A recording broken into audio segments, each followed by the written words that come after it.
booktubers, and welcome back to my channel! As you can see, we have a little bit of a different backdrop. I moved into a new apartment.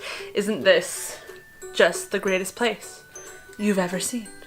I live here. So, a lot of people ask me all the time, why is your name Mizzy on BookTube? In fact, I have many Mizzy type names. I have Mizzy on YouTube. I have Mizzy on fashion. Where does the Mizzy come from? The truth is, it comes from my favorite novel, Les Misérables. Well, I have to be honest with how I really got into Les Mis. Oh, by the way, that's what the cool kids call it. Les Mis may have started as a novel by the French author Victor Hugo, but I came into knowing Les Mis from the musical. Now, I'm guessing that I'm not the only one. Maybe one or two of you saw the musical when you were a child growing up. Maybe you saw it as early as 1985 in London, or perhaps as early as 1980 in Paris. But probably a lot of you came into knowing Les Mis because of the recent film starring Hugh Jackman and Anne Hathaway. A couple of you might even have one of these, or one of these. I don't know, maybe you've got this guy, you know, or maybe this guy. You might have this guy, a complete symphonic recording, or if you have one of these, then we're gonna be friends, because this is on VHS. I don't know, who has a VCR? Who does? You know, one of these, a couple of these, a couple of other ones, maybe Ramin Karimloo was in one or two of them, I don't know. But the fact is, I came into knowing Les Mis because my parents took me to see the musical, and it basically changed my life, and I saw all those people on stage singing and acting their hearts out. The good thing that came out of all of it is this guy. I mean, also I get to listen to the music from the musical all the time, and like watch the musical and just like dream about the musical and sing the musical. But this is a booktube channel, so we're talking about books.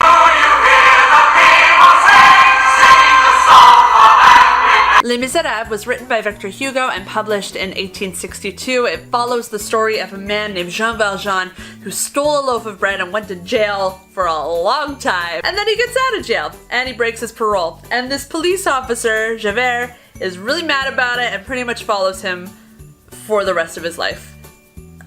I mean, literally for the rest of his life. But, you know, spoilers. Now the novel, or the brick, as it is quite commonly known amongst the Mizzy community, follows the events of the June rebellions in Paris. Isn't it about the French Revolution? It ain't about the French Revolution, it's about the June Rebellion in 1832. Alright, so you get that straight right away. French Revolution was way earlier, it was like the 1790s, alright? It was a long time before 1832. Forget about the French Revolution. I mean, don't really forget about the French Revolution, because technically the French Revolution set into place a series of battles and a lot of civil unrest that basically caused the June rebellions of 1832 to happen, but we're forgetting about the French Revolution for now. Victor Hugo was of course alive during this time. It's said that he was actually wandering around Paris during the June Rebellion, and that he got blocked off by a barricade and he had to hide from gunfire. I don't know if that's true. It probably is true. A lot of weird things happened in those days. So he decided to use some of the stories that he saw from Paris and from places like Montreuil-sur-Mer, other parts of France, to come up with this epic novel. The June Rebellions happened because this really nice guy named General Lamarck died, and General Lamarck was a big hero amongst the poor people of Paris and of France because he seemed like the only political leader that was really helping them out and who really cared about them. So of course when he died and things went back to their normal terrible ways, a lot of people weren't happy. Reason 2 why you should read Les Misérables is because if you're a fan of the musical or the movie of the musical or just one of the movies, remember that Claire Danes version with Liam Neeson? And it was just insane. There's another version of the movie from like the 40s. It's in black and white, and near the end, Eponine and Jean Valjean just sort of drink together and complain about how the people they love don't love them back. But basically, if you are a fan of the musical, you are missing out on so much great character stuff. There are people in the world that, of course, they're shippers, and they get really passionate about these characters. Big ship is ENR, which is Enjolras and Grandar, and I mean, I'm not saying that I subscribe to that philosophy of thought. I'm just saying if you're looking for more clues in regards to that ship, they're in here. They're in there. They're right inside. There's other little things. For example, you wouldn't know that Gavroche is somebody's little brother. I won't tell you whose little brother.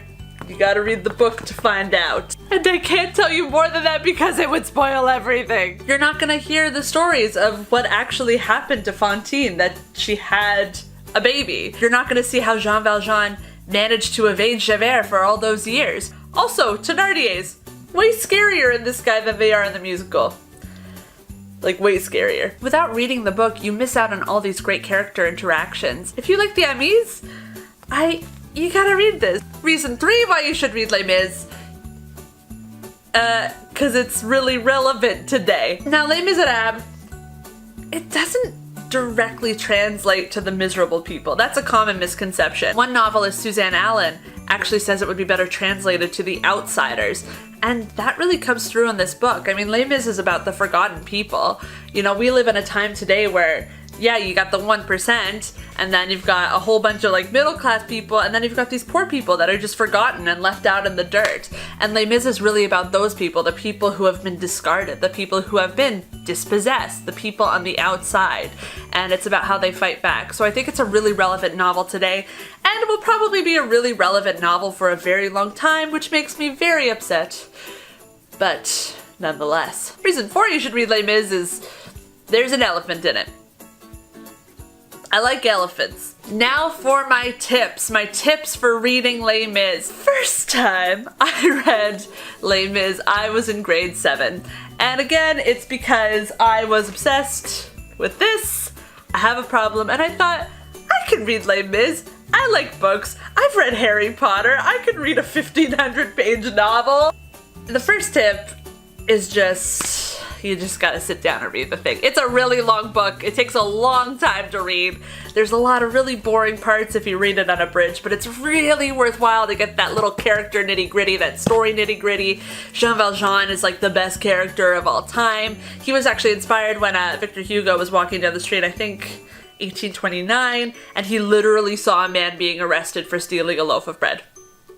And like, that's what the story's about. Tip 2 is my actual tip for reading the book, which is read it abridged. Read it abridged, cut out all the extra political stuff. You still obviously get the stuff you need in order to understand the story. However, when you reach the June Rebellion, switch to the unabridged version. Like I said, if you're a fan of the Amis de l'ABC, there's a lot more of them in here. And if you don't switch to the unabridged version, you're gonna miss out on pretty much all of their finales. We'll call them finales. That's what Les Mis is about. Thank you so much for watching my video. I hope this inspires you to read Les Mis. I hope this helps you understand why my name is Mizzy on BookTube. I know it can be pretty confusing. It's like, is it like a spin-off of Michelle? Because my name's Michelle? Is it because I'm a miss because I'm not married? I don't know, man. It's because I'm a Mizzy. I'm a Mizzy at heart. I always have been. I'm a big old nerd, and it's because of this book right here. So yeah, like and subscribe, and we'll see you next time. Bye! This thing's gonna fall apart one day.